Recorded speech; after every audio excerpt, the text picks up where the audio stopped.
Welcome to the Redhead Reveal podcast. I am Jenn Pinkerton, your Redhead host, a psychotherapist, writer, speaker, the private practice owner of Pinkerton Psychotherapy, and a connection expert. I help people reveal their connectedness within their relationships and sexuality, understanding root causes of beliefs and behaviors that hold them back from success, and assist them to returning to the person that they are born to be before they were limited by trauma, societal or social concerns, or attachment wounds. Redhead Reveal is here to share concerns and questions, provide interviews with thought leaders and friends, and to hold space to discuss life struggles and encourage vulnerability, authenticity, growth, and self-awareness. All right, everybody, I've got an exciting guest today. Dan Purcell is joining us, and he is going to talk about sex and sex coaching, relationships. We've got it here for you today. So, Dan, I'm going to start off with just hitting the ground running. What do you think keeps people from having great sex? Oh man, there's so many reasons for that. It could be health reasons. It could be just issues in the relationship not working. It could be just time of the month, hormones. That also plays a part. Like our biology plays a part of it. And it can also just mean like the sex they're having just isn't as appealing than watching a show or folding laundry. So it could be all sorts of reasons why couples struggle.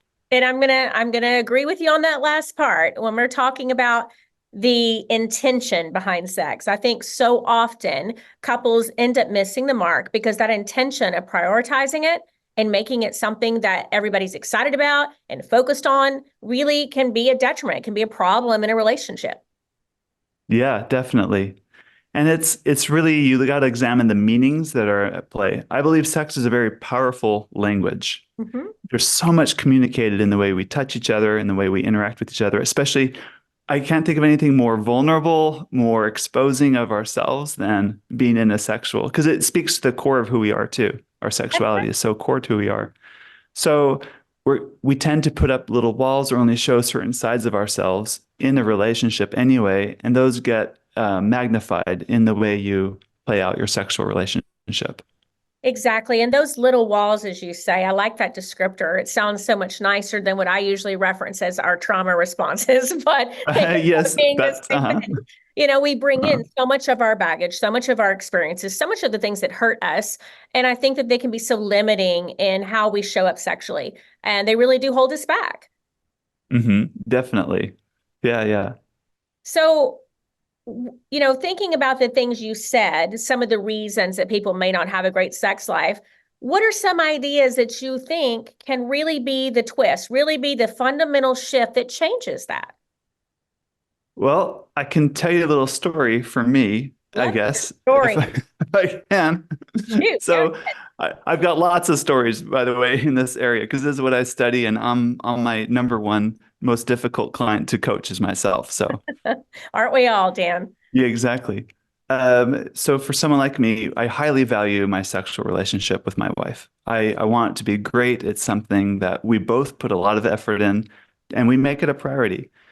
But there are some times when because it matters so much to me, I tend to make it mean too much to me that she can't have an opinion different than me. I can't tolerate the idea that she might not like something that I like, for example. Yeah. And so the other day we tried something new and I was in heaven. We both had a great time. I thought we both had a great time. And we're cleaning up together. We're standing in the shower. And I noticed this tendency in me of I put on the salesman hat. I want to sell her on what a great experience we had because it's a threat to me if she didn't like the new thing we just did, right? It hurts my sense of ego and my pride. So my default go-to strategy is just immediately talking about, and what I'm actually doing is I'm manipulating her. It's not a kind thing to do. It's not a great thing to do. My go-to is planting ideas in her head. Wasn't that great? Wasn't it good? Wasn't that fantastic? Wasn't this? And it's not so much that I'm exposing for me how much I enjoyed it. There's really the sense behind the message that you need to like this too, because I need you to like it so that I'm happy with myself. So what I'm really asking her is to prop up my ego in my communication. It may not sound like that if you looked at a transcript of just in the words, but that's the message behind the message. Indeed. And anyway, I did a different move this time. I bit my tongue. Right? And this is hard to do because you got to settle yourself down because like I really want to hear from her how great that was or how good of a lover I am. That's what it really is coming down to, right? Right? I want to hear that. But when you depend on it, then you start doing things to control your spouse to get the outcome you want. And no one likes being controlled. And the sad thing is, the way our brains work and research backs us up, we can sense our spouse doing these moves on us way more clearly than we ourselves know that we're doing it to someone else. Mm-hmm. Like we're far more clear about mapping other people's minds than our own minds. Mm-hmm. But this moment was an exception. I bit my tongue and I settled myself down. And then it has a happy ending because she started talking about how much she enjoyed the new thing we did and that we're going to do it again and everything. So it had a happy outcome. But that's like an example, like with your question, how do couples really deal with the sexual interaction on that level? It's when we are so validation seeking, especially through sex, to the point where we demand it from others, it plants the seeds to a lot of problems that I see couples have in their sexual relationship. That's great. You mentioned two words I grabbed onto that I love hearing. You talked about effort and you talked about ego. And I think those two things have a really big place in what our sexual outcome is going to look like. You know, is the effort there? Are both parties interested in putting forth that effort and intent? And is ego in the way? Yes, definitely. Yeah. And it's something I think we have to be conscious of how that shows up for us in a sexual interaction. Yeah, exactly. Sure. Right. You know, you had this background in software development as I was reading your bio, but now you help couples with their sex life. So tell me about that. How did you get from one place to another at this? I know this sounds so like oil and water. They don't mix, right? Such a wild story. So my background's in software development. My degree's in computer science. But I've always been an entrepreneur at heart. Right out of college, I started a business and we develop apps for businesses all over the world. 13 years into my marriage and 13 years into, because I graduated from college and got married and started my business all close to around the same time. My own marriage went through a big change. It went from where it was to a whole new level. And it was such a fundamental change in me and with my wife that I really wanted to share what I was learning with the world. But at the time, I didn't think I was a good public speaker. I'm kind of shy. I'm introverted. I'm a thinker. I can think about things, but I'm not a good writer. So I don't want to write a book or a blog or anything like that. But I can write an app because that's what I do all day. Or I run a team that builds apps alongside with me. So we made a bedroom game app, mostly to scratch my own itch because we wanted to have more fun in the bedroom. And if all these game ideas that I had in my head, if they're in an app digital form, then I can update them quickly and we can always add on new features and things like that. So we made that game and we put it on the App Store. And to our surprise, it really took off. Lots of people started downloading it, sharing with their married friends or whatever. And all of a sudden, I kind of got a following all around this app. And then I started getting questions from people and I don't know how to say no to people. So sure, I'll investigate the answer to your question and I'm answering sex questions and relationship questions. And I was hooked. Like, I think I found my calling in life doing this. And a year later, where we live in a town about 200,000 people and there's conferences and events for all sorts of things, but there's nothing for marriage enrichment. And we thought it'd be really good if our town had something like that. So I was talking to a friend of mine. He's a therapist, a well-known therapist in town. And I told him, you should put on a conference for married couples. And because he puts on a conference for couples in distress, going through like pornography, disclosure, betrayal, like affair betrayal. He puts on a little conference like that. But like, no. Like a marriage enrichment conference. It's about, how to make a good thing great, like something along those lines. And he's like, you should do that, Dan. And anyway, he challenged me to do it. And I took his challenge. So we put on a conference and we had 550 people attend our first event. And that was mind-blowing to me. And as couples were walking out holding hands and talking about what a great experience they had at the event, that's the day I really felt like I got the shot in the arm. This is what I want to do for a living. I want to help couples kind of learn how to get the tools they need so they can communicate better. They can really build a stronger intimate relationship, not just a functional relationship, and to get the education they need so they can really thrive in their relationship. And that's when Get Your Marriage On was born. That's so and I've exciting. in that sense. I think what I hear also you saying is that you created this sense of novelty and adventure that was available to people to anonymously get. And that's the thing. A lot of people aren't comfortable with saying, hey, our sex life is in a rut, or our sex life is stale, or we're not feeling very connected anymore. And so by means of this app, you gave them an opportunity to approach it with a sense of curiosity and novelty. And that's something that I always talk about. If we could look at our sex life in that way, with a sense of curiosity and a sense of how fun this can be. And if it's not fun, then it's up to us to make it fun again. Just like anything. We're always going to get out of things what we put into it. And we can't expect our relationship sexually to prosper and thrive and be amazing if we're not putting any work into it. And I love the vehicle that you provided for people to be able to do that. So once again, I want to mention that. I think it's called Intimately Us and Just Between Us, right? Those are the two apps? Yes, those are two apps. That's awesome. That's awesome. The first one, Intimately Us, is the bedroom game. And Just Between Us is a chat app just for couples. It's my friends call it's the ultimate sexting app. But that's great. Love that. I'm going to have to check this out. So with the big reasons about why people struggle with sex, we touched on some of those.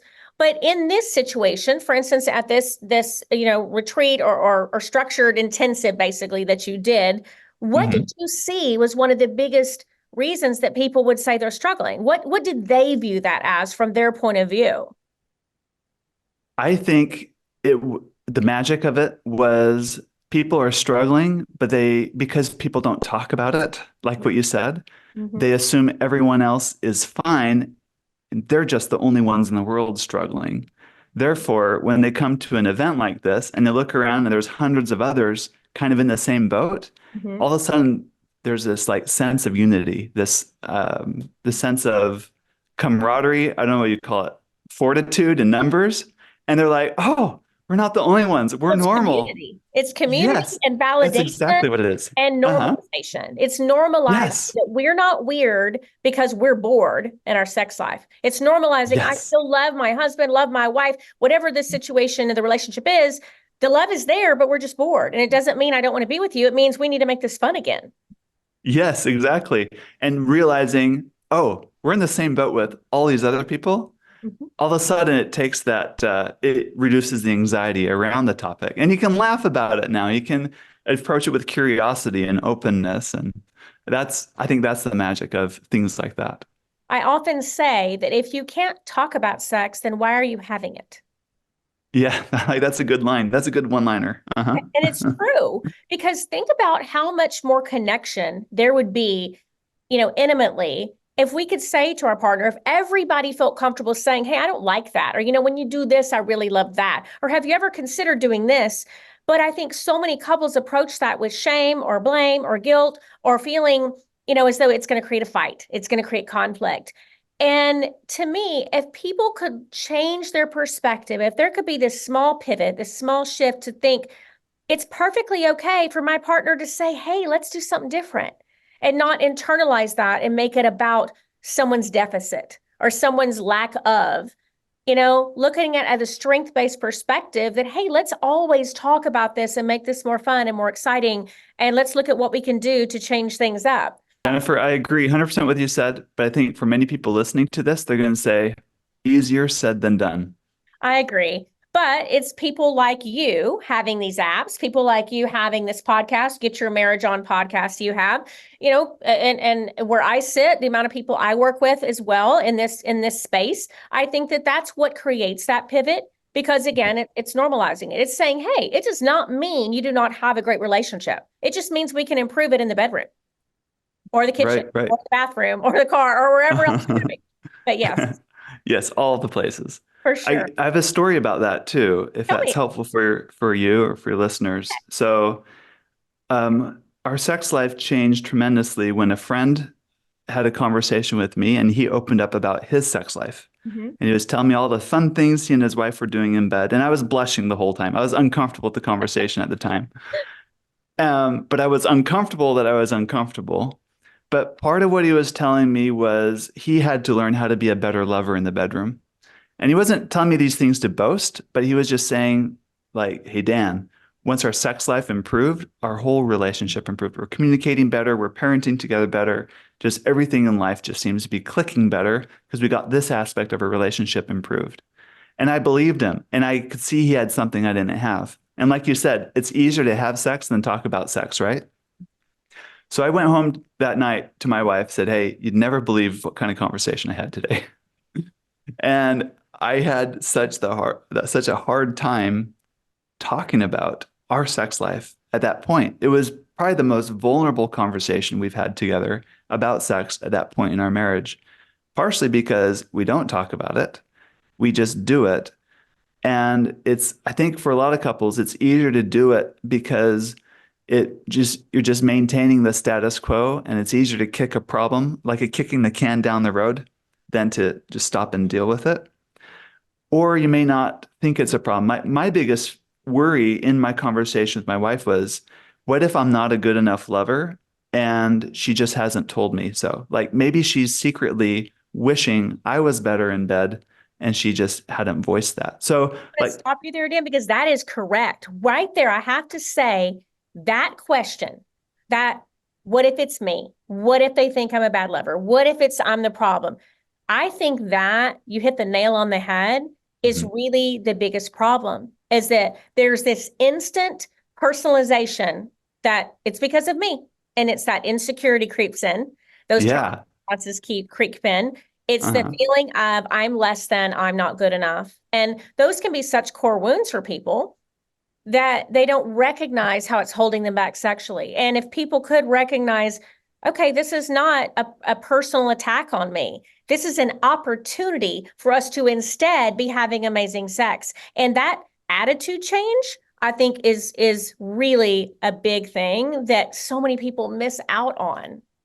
Yes. I like you said, like a core wound. Looking back is a core wound, but in the moment, I'm not using that language to identify what it is.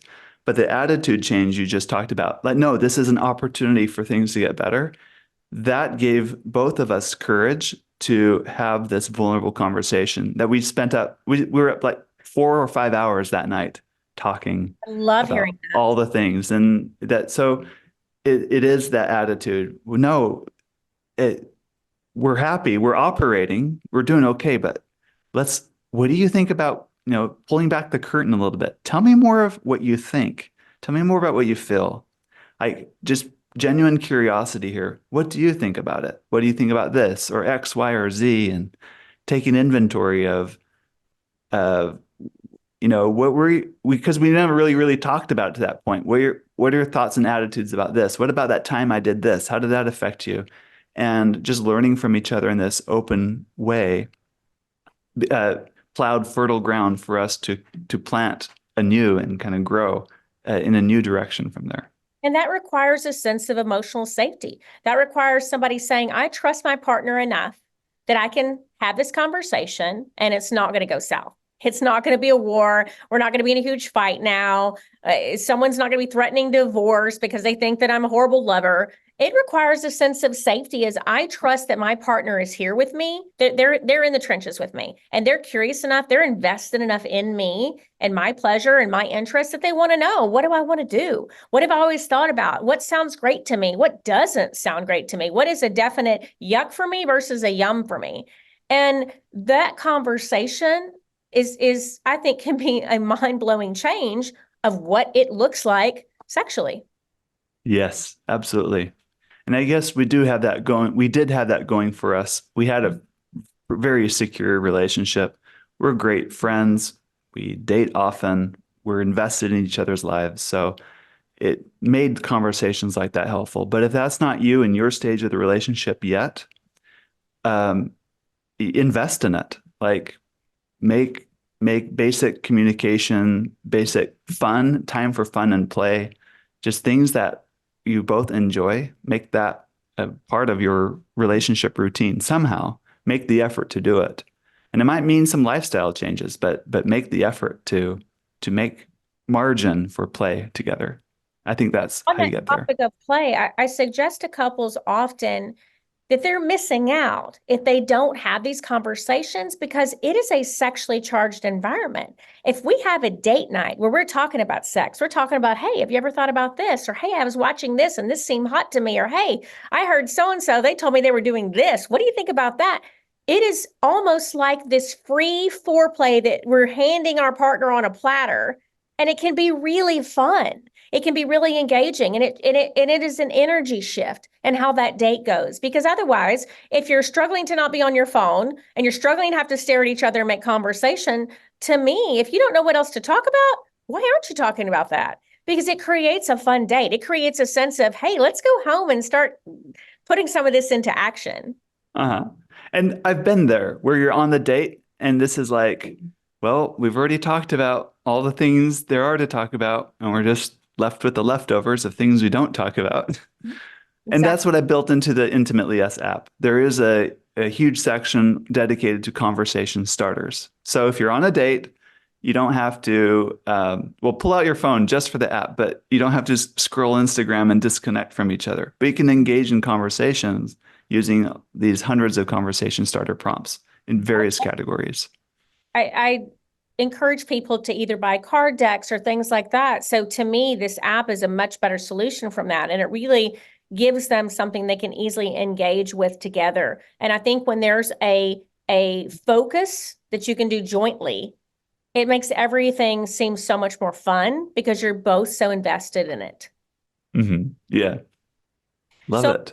what is the biggest feedback that you get? Like, let's go to this big event you put on. Let's go back to that for a second. What did you find that was one of the maybe, whether it's educational or tools, what's something else that you felt like people took away from that they thought was really valuable that you could share with everybody here that's listening today?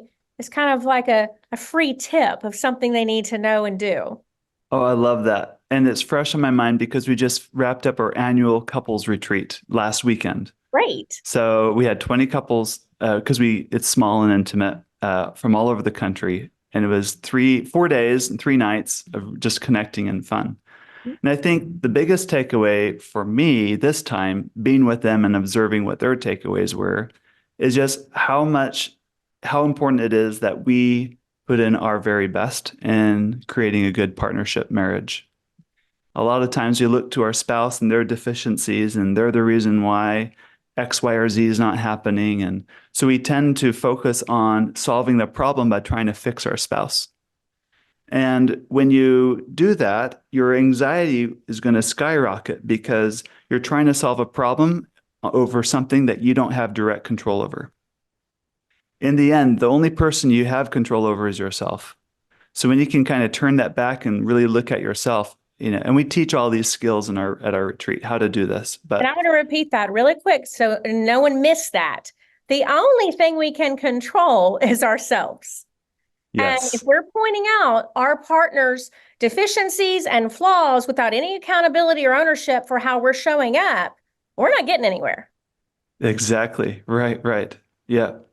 And on that too, I believe marriages are a system, meaning intimate marriages are a system. So what one person does affects the other in some sort of a way. Kind of Yes. like a ballroom dance, like a waltz, for example. You take a step, the other person takes a step back, the follower leader, whatever you want to see. So we get in these certain patterns often.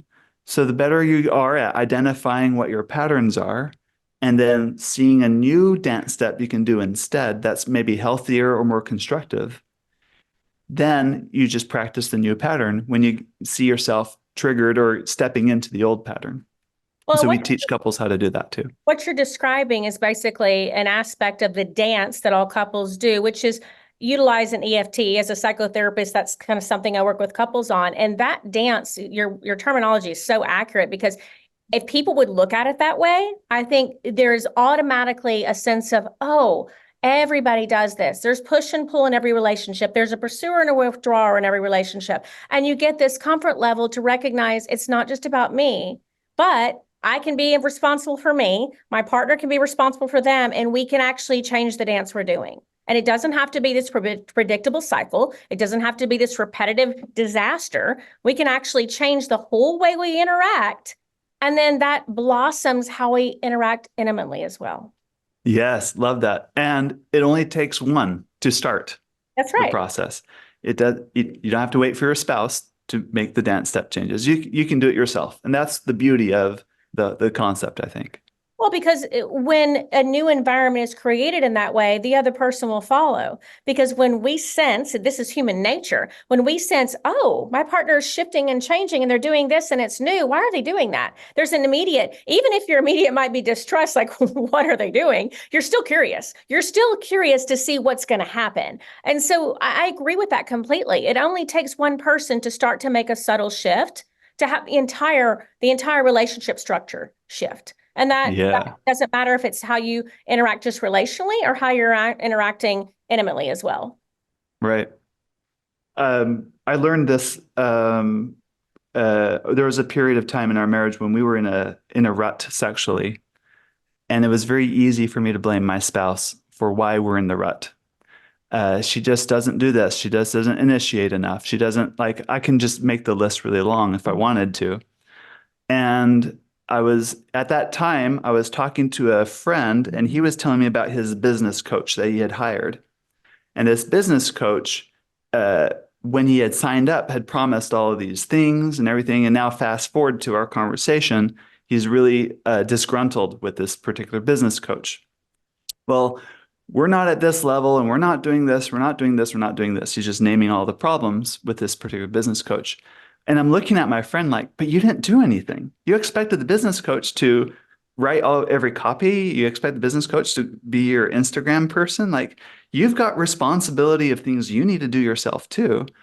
And at that moment, it was like, I saw the parallel in my own marriage. Like, it's so easy for me to blame my spouse for the things that aren't happening when there's still clearly things that I justified my lack of participation in it because of her limitations, right? But there's so much more I could be doing. And I was out of town at the moment. And so I sent a message to my wife over our Just Between Us app. And this is out of character for me, but I said, hey, I heard your husband's out of town. And she wrote back saying, yeah, no one else is home right now. Like, want to come over? Love it. So we're having this playful, like, completely, we're role playing right now. It's fun. And that was like the moment. It was like, there's still, even though we're apart, there's still stuff I can do that I can take responsibility on. So it's really up to me to do my part. And I'm so grateful to be married to a wonderful woman who picked up on that and she stepped into the new dance with me, right? But it would have been so easy for me to send a different message, right? I wish you would initiate more often, or whatever my complaint might have been, right? That would have very, very different, different energy, different because I'm shifting the responsibility off of me onto her, thinking it'll feel better. But really, it was my responsibility to at least do something. So. And I agree with you on that. I hear so many couples that say, oh, my spouse doesn't initiate, so we're just not having sex because I'm done trying. I'm done being the person that always makes the move. My question is always, well, what kind of move are you making?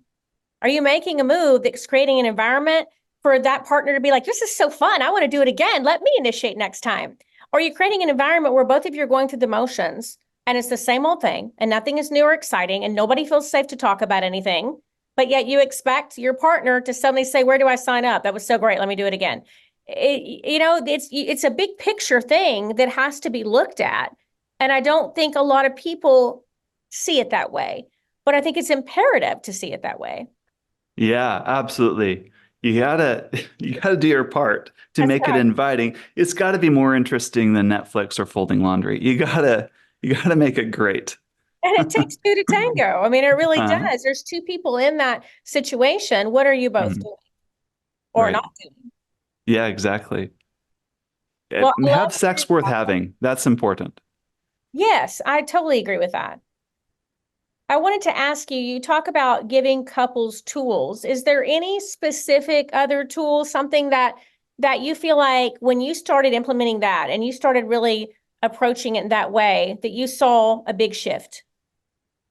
Oh, there's so many. Maybe a few that I can leave for your listeners. One that's made a big impact on me is just this concept that as humans, we're embodied people and we can use our bodies to help make changes. Our brains are very plastic. You hear neuroplasticity. And the Right. times when we're most capable of change in our minds to forge new neural pathways is when we're not in fight or flight or triggered, or as Yes. you say, the trauma response, Our right? responses, that's right. It's the opposite. It's when we're kind of relaxed and kind of enjoying ourselves, it kind of moving into that. And I believe really good sex requires a person to be able to be calmed down enough themselves that they can really tune in to their spouse in the moment. A lot of couples will go through the motions of sex, but it's really disconnected because there's so much anxiety in it that one of the ways they protect themselves in the anxiety is to disconnect. Yes. That's how they manage. If this is too close, right? Too intimate. So they Freeze disconnect. or, So freeze or flight immediately.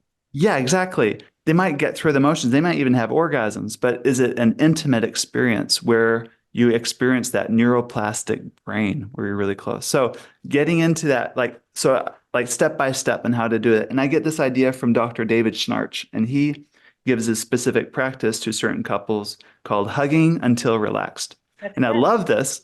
So we did this, my wife and I did it a few years ago we picked September is our sextember. And we would pick a goal and we try to Oh, go I after love it. that, Dan. That's Yeah. great. And what we Wonderful. decided for this particular sextember was every other night we're going to do the hugging exercise. And let me explain what it is. So you do this fully clothed. I mean, you can do it undressed if you want to, but the idea is you're going to hug for 8 to 10 minutes. And for you listening to this, it's going to sound really difficult. It's really hard to hug someone for 8 to 10 minutes, right? There's not a lot of talking going on or whatever. But your goal in those 8 to 10 minutes while hugging is two things. One is to calm yourself down. That's like to really settle yourself down, whether it's breathing practices or scanning your five senses or whatever method works for you to really like calm yourself down. And goal number two is to be really in tune with your spouse. Can you really tune into them and when their experience? And it's these dual, I think it pushes on these dual mechanisms that we as humans have. We have this drive for attachment and we have this drive for autonomy. So the calming yourself down is your drive for autonomy and your attunement is your drive for attachment. So you're learning how to balance the interplay of these two things within you. And after you hug for 8 to 10 minutes, the timer goes off, you're done, and then you can debrief. And what's fascinating is the way you hug in those 8 to 10 minutes is a microcosm of your sex life. Does one person tend to really lean on the other person and the other person feels like suffocated by the other? Well, maybe that's the way your sex life, tends to be. Or is even getting through even a minute of a hug just too much and that's hard? Or do you have a hard time calming yourself down in it? Or is one person like loving it because it's like, oh, I'm finally getting touched by my spouse who doesn't touch me very often. And the other person's like, ew, gross, just step back. Like, this is too much. That's also a microcosm of maybe your sex life is. So it's a great tool to practice, I think, for couples because it strengthens those muscles of how you balance that attachment and autonomy while really settling down with your bodies up close to another person. Because when you can involve your body in learning, it forges new neural pathways much faster than just simply talking about it. So it's involving your body in that practice. I'm hearing so many great things with that. I'm hearing co-regulation, Hmm. matching that energy of our partner in that moment, being able to slow our bodies down, that somatic connection with our body. We're actually doing body scans to know how are we feeling? Are we feeling vulnerable? Are we feeling scared? Do we want to run? Are we feeling good? That's a huge part of that. And I also hear that there's so much self-reflection going on, which Hmm. I love. I think that's really an awesome tool, and I hope so many of these listeners might try that. I think it's There's great. a lot packed into that 8 to 10 minute or 8 to Sure. 10 minutes, isn't there? Yeah. Great. Well, I think that you have been a wealth of information, and I personally am going to check out this app. I think it's going to be really fun to see what that's like. And I'm really grateful for all of the information you've shared. I think so many of your listeners are going to get so much out of this. I want to wrap up by posing you a question. We always have something we do here on the Redhead Reveal podcast where the prior guest leaves a question for the future guest. And a prior guest asked, what would you tell your 20-year-old self about dating, knowing what you know now? So I would tell my 20-year-old self about dating is to just chill out and relax, and there's no need to rush. There's no I tended to think there's a timeline here. I needed to find a spouse by a certain period of time, and it was uh, mostly driven by maybe circumstances. I was going to go back to college, or I was in college. I'd take the summer off, and like whatever timeline you give yourself, when you rush into things, make some, you're more likely to make mistakes. So take your time really dating to really get to know the person and get to know their family really well and let them get to know your own family very well because, a few years down the road, you'll see how those family of origin patterns influence the way you're trying to create a marriage together. And so the better understanding you have going into it, the better decisions you can make after you're married. So I guess those are two answers. Well, you're But speaking my language on both of those. I couldn't agree more. I love that answer. I think you're awesome, Dan. Tell me what your question is you want to leave for a future guest. my question is, so we talked about building intimacy with tools. I gave the hugging to relaxed exercise as an example. My question for the next person is, what tools have you incorporated in your relationships that help you build and forge a stronger intimate connection with your partner? Love that. I can't wait to hear what that answer is going to be. And everybody tune in for that answer. And again, thank you, Dan Purcell, for joining us today. Great. Thank Let's you. stay in Thanks, touch. I Jennifer. can't wait to hear what you're doing next.